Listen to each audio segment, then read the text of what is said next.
kawang. Umawaw sa taas ng kanyang cars, o originaling pono, sa pamamaraan na angkop sa kanyang kamangalian at kadakilaan.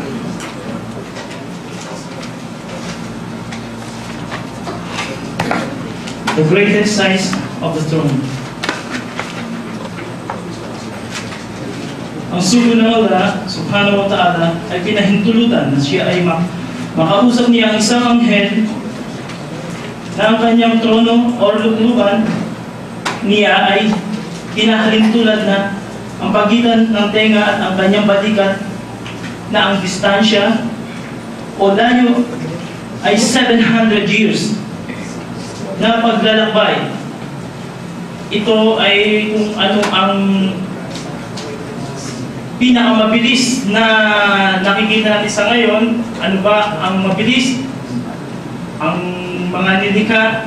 Pero ang tinatakbo nito sa pagitan ng balikat ay naiheard tulad to ng ako ay nakarinig ng isang lectures na yung pinakamabilis na kabayo ang tinatakbo nito na napakabilis niya.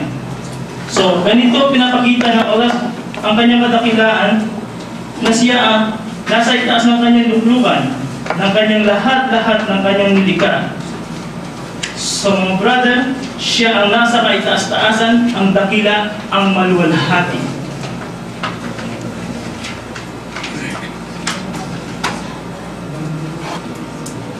The Prophet said, the seven heaven, the comparison to the kursi, are like no more than a ring thrown out into empty field. And the superiority of the throne, relation to the kursi, is like the superiority that filled to the ring.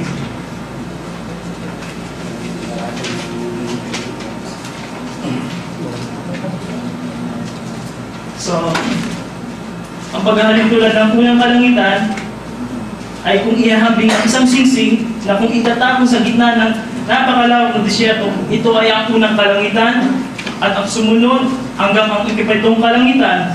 At kung pagsasamahin naman ang pitong kalangitan, ito ang kursi ng Allah, yung ganyan pa lang ng tinatapakan. At kung ang pagsasamahin ang pitong kalangitan at ang kursi, at ito naman ang pahalin tulad ng throne ng Allah subhanallah. So, mga kapatid,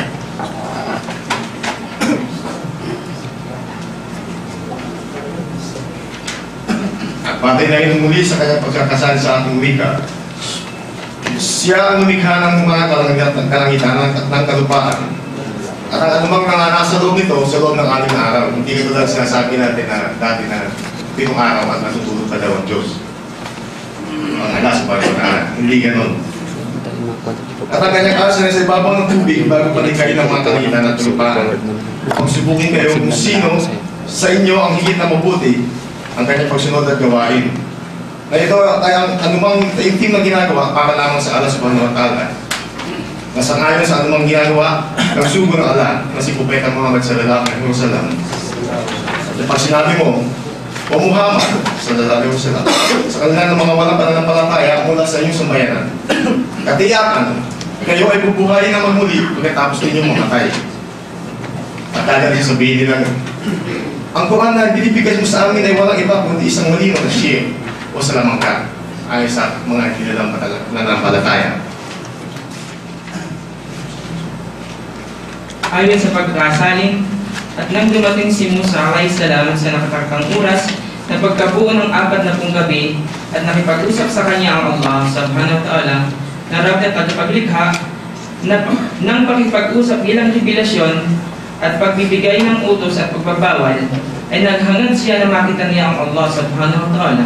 Na kung kaya hinilayang na ito sa kanya, sinabi ng Allah sa kanya, hindi mo ako makikita, na ang ibig sabihin ay hindi mo makakayanang makita ako rito sa daigdig. At subalit masdan mo ang bundok at kapag nanatili ito sa kanilang ginito, ay katiyakang makita mo ako. Noong nagpakita ang Rab, ang kanyang Rab na tapaglikha sa bundok, ay pumatag ito sa kalupaan ng naging alikabok at nawala ng malay si Musa. At nung siya ay nagkamalay mula sa kanyang pagkahilo, ay sinabi niya, luwalhati sa iyo o aking Rab na tagapaglikha. Dakila ka at malayo ka sa anumang hindi karapat-dapat sa iyong kamahalagahan. Katiyakan, ako ay humihingi ng kapatawaran sa iyo, sa paghiling ko na ikaw ay makita ko rito sa daigdig, at ako